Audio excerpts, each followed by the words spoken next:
We know that just being on a screen is actually more stressful than not being on a screen. So just being on a screen actually increases stress levels, which is not great for learning. They've looked at cortisol levels and shown cortisol level goes up.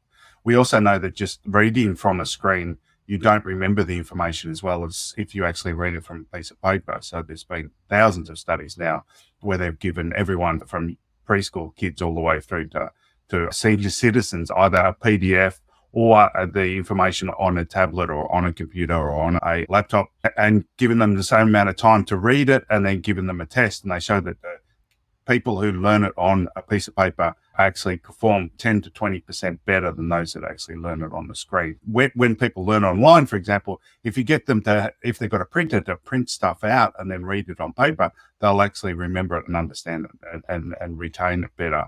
So that's some of the negatives associated with it. Also, the connection, as we've talked about, doesn't work as well. So as I said, I like to get my students to at least come in for the first day or a first session so that we can actually make a connection. And then once you've got the connection, it's much easier to sustain that connection online, but you don't get that same connection you would otherwise.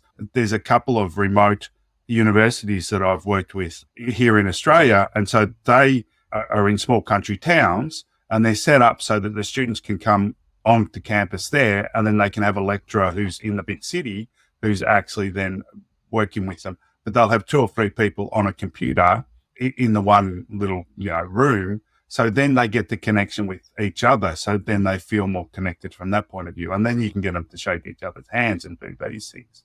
So there's ways of tweaking it to actually make it better. But I don't think we've been thinking about a lot of those ways of doing it, which I think are really cool.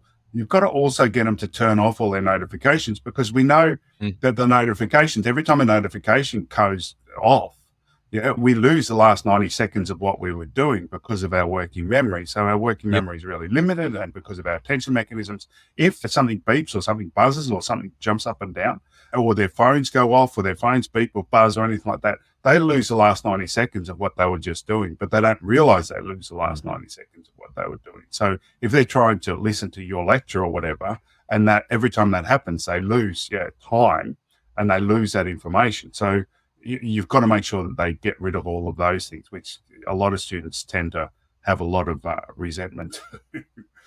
When we talked, you told me about a teacher who actually did a study on that. Can you share that? Because it was kind of jaw-dropping.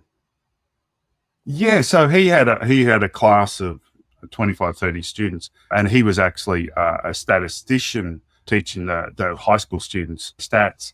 And he got all of the students to have their phones and then just count the number of beeps or buzzes or whatever they got on their phones during the class, so then they could look at the impact of all of that on the class. And there was like over 1,000 from memory. It was over 1,000 like beeps and buzzes on all of their phones during that 50-minute class across the whole class. And then of course when you take the 90 seconds for each of those buzzes and beeps, it's several days they lost across the class, just in one class, because of those interruptions. You had told me that they were losing 7 hours of productivity every hour. It was a ridiculous amount of time, which just shocked the students, right? And shocked them into actually some of them doing something. Probably not all. I was going to say, did they actually change the result? It sounds like maybe, or at least in the moment they did.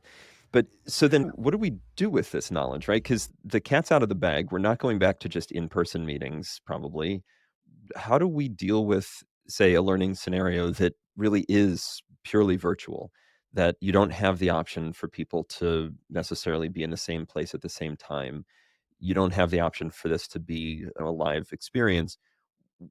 Is that just doomed to fail? It's not going to be as simple a process as doing it face to face. So if we do it face to face, you're going to get that extra bonus of having those extra neurotransmitters. It's just going to be a harder slog to do it online. I think we all know that, right? When you're actually trying to learn anything online, it is harder work to do it that way. And so students we're just going to have to realize that a course that might take 20 hours is probably going to take 30 hours if you're doing it online. And so you're going to have to go through stuff slower. You're going to have to give them a lot more reading to do. and give them a lot more feedback on that and do a lot more error correction and all those things and consolidation of the information. And so we just got to realize that the information is not going to be transferred to long-term memory as easily in that environment. And so therefore it's just going to take a little bit longer to do that. But I mean, you can still learn online. I'm not saying you can't learn online. It just isn't as easy as it is if you've got a teacher standing in front of you who's super motivated to connect with you and you have a relationship. That's the best way to learn.